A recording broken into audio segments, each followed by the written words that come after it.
Syekh Magelung Sakti dan Nyimas Gandasari Cirebon. Untuk mengikuti kisah selengkapnya, silahkan tekan tombol subscribe dan tekan tombol lonceng untuk mendapatkan notifikasi video terbaru dari kami. Selamat menyaksikan. Syekh Magelung Sakti dalam cerita dan tradisi wisata Cirebon disebutkan sebagai seorang laki-laki Mesir yang gondrong sejak lahir.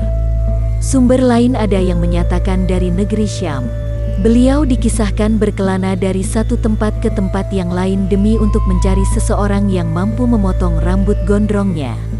Ia sendiri dan bahkan guru-gurunya tidak mampu memotong rambut panjangnya. Tidak ada kejelasan mengenai siapa nama asli dari Syekh Magelung Sakti ini. Nama Syekh Magelung Sakti sendiri sebenarnya merupakan julukan yang mempunyai maksud adalah seorang syekh atau kiai yang memiliki rambut panjang yang digelung. Dan karena rambut panjangnya tersebut kebal atau tidak mempan dicukur, maka untuk kemudian dikatakan sakti. Kelainan yang dialami oleh Syekh Magelung Sakti ini pada nyatanya membuat beliau tak nyaman. Dari rasa ketidaknyamanannya itu, beliau kemudian meninggalkan negeri Mesir untuk berkelana mencari seseorang yang sanggup memotong rambutnya. Namun, setiap negeri yang ia datangi belum ada satu orang pun yang sanggup dan bisa memotong rambut panjangnya. Kisah pengembaraan Syekh Magelung Sakti ini kemudian terhenti di daerah yang bernama Cirebon. Sebab ketika beliau menginjakan kaki di Cirebon, ternyata Sunan Gunung Jati mampu memotong rambut gondrongnya. Beliau pun kemudian berguru kepada Sunan Gunung Jati. Setelah menjadi murid Sunan Gunung Jati, Syekh Magelung Sakti dikisahkan banyak membantu kemajuan Kesultanan Cirebon. Beliau kemudian diangkat oleh Sultan Cirebon menjadi penguasa di Desa Karangkendal sebagai hadiah dari jasa-jasanya, dan setelah menjabat sebagai penguasa Karangkendal, beliau juga kemudian dikenal dengan nama Pangeran Karangkendal. Ada kisah yang menarik seputar kedatangan Syekh Magelung Sakti ini. Beliau mendarat di Cirebon ketika Nyimas Gandasari sedang melakukan sayembara untuk mencari suami. Nyimas Gandasari dalam sejarah Cirebon dikenal sebagai murid Sunan Gunung Jati yang rupawan. Selain rupawan, beliau juga dikisahkan mewarisi ilmu agama dan kedikjayaan dari gurunya. Akan tetapi selama hidupnya memilih menjadi perawan sunti. Pernah memang suatu ketika Nyimas Gandasari mengadakan sayembara dalam bentuk duel adu kesaktian untuk mencari suami. Tapi tak ada satupun yang mampu menandinginya. Dalam sayembara itu, Nyimas Gandasari menantang para pembesar di wilayah Kesultanan Cirebon untuk bertarung dengannya. Bagi yang mampu mengalahkan Nyimas Gandasari, maka sebagai imbalannya akan dijadikan seorang suami. Dalam sayembara ini dikisahkan, tidak ada satupun para pembesar Cirebon yang mampu mengalahkannya. Syekh Magelung Sakti yang pada waktu itu kebetulan sedang menyaksikan sayembara tersebut, kemudian beliau ikut terjun ke medan laga. Beliau pun dikisahkan mampu mengalahkan Nyimas Gandasari. Jiwa sakti mumpuni Nyimas Gandasari sebenarnya tidak tanpa ada tandingannya. Terbukti dari dikalahkannya Nyimas Gandasari oleh seorang pemuda gondrong dari Mesir, yaitu Syekh Magelung Sakti. Namun pemuda gondrong tersebut rupanya bukan tipe pria idamannya.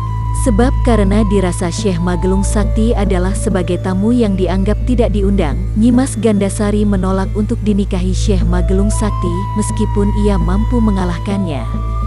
Dalam masa-masa kisruh inilah kemudian Sunan Gunung Jati yang tak lain merupakan guru dari Nyimas Gandasari datang untuk menengahinya. Menurut legenda yang berkembang, Nyimas Gandasari itu sebenarnya bukan nama beliau yang sebenarnya. Nama itu hanya merupakan julukan semata karena memang beliau ini dikisahkan sebagai seorang wanita yang bersih dan suka sekali menggunakan wewangian. Sehingga harum tubuhnya itu semerbak berlipat-lipat. Sebab memang dalam bahasa Cirebon kata ganda bermaksud berlipat, sementara sari bermaksud mewangi. Selain dikenal dengan nama Gandasari, beliau juga dikenal dengan nama Nyimas Panguragan. Panguragan sendiri merupakan nama dari desa atau padukuhan di mana beliau tinggal pada masa itu. Panguragan juga merupakan wilayah kekuasaannya yang dihadiahkan oleh Sultan Cirebon atas jasa-jasanya. Sementara dalam sejarah Indramayu, Nyimas Gandasari dipercayai juga sebagai Nyi Endang Dharma, salah satu pendiri Indramayu. Nyimas Gandasari selama hidupnya pernah menjadi Panglima Perang Kerajaan Cirebon. Ia merupakan satu-satunya Panglima Perang wanita dalam sejarah berdirinya Kerajaan Cirebon. Jasanya yang paling menonjol bagi kedikjayaan Cirebon adalah keberhasilannya membobol benteng pertahanan Kerajaan Sunda Galuh. Sehingga berkat jasanya itu Cirebon kemudian dapat menaklukkan Galuh. Kuat dugaan, Nyimas Gandasari dihadiahi wilayah kekuasaan yang sekarang dikenal dengan nama Desa Panguragan setelah keberhasilannya dalam perang menaklukkan Kerajaan Galuh. Nyimas Gandasari juga dikisahkan tidak memiliki suami. Oleh karena itu hingga sekarang beliau tidak mempunyai keturunan atau pewaris.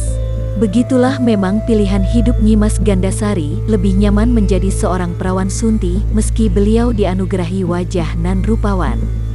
Sampai saat ini, makam atau kuburan Nyimas Gandasari dapat ditemui di Desa Panguragan, Kabupaten Cirebon.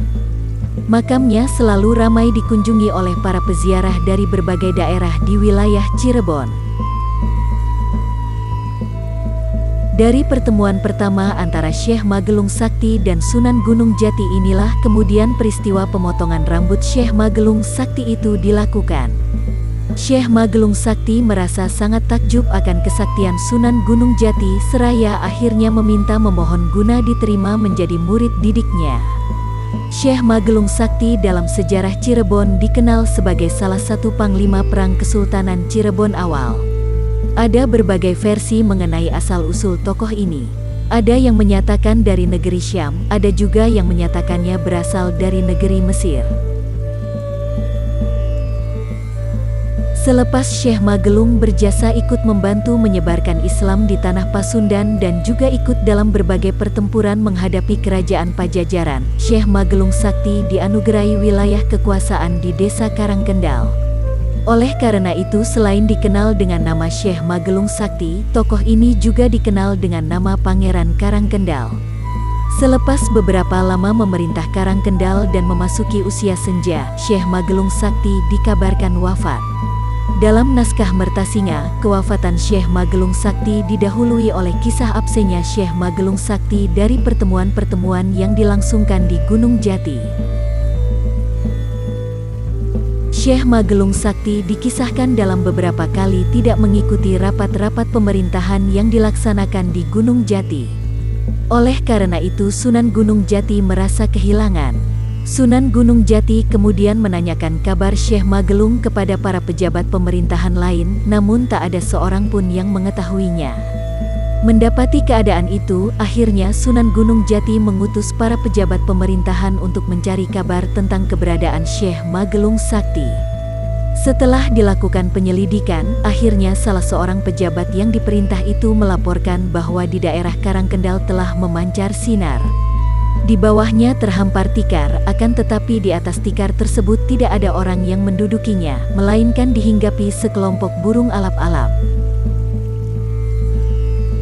Kabar tersebut bermakna Syekh Magelung Sakti dalam keadaan sakit dan kemudian meninggal. Mendengar kabar itu, Sunan Gunung Jati kemudian memerintahkan para pejabat pemerintahannya untuk mengurus jasad Syekh Magelung Sakti dengan upacara kebesaran kerajaan sebagaimana umumnya pada waktu itu. Syekh Magelung Sakti wafat di Karangkendal dan dimakamkan di sana. Makamnya hingga kini dapat dijumpai di Karangkendal, di sebuah desa yang kini masuk pada wilayah Kecamatan Kapetakan, Kabupaten Cirebon. Kini makam Syekh Magelung Sakti sampai sekarang masih dapat dilihat. Kompleks pemakamannya dikelilingi oleh tembok merah yang merupakan bangunan khas pemakaman tokoh-tokoh Kesultanan Cirebon. Wallahu a'lam bishawab.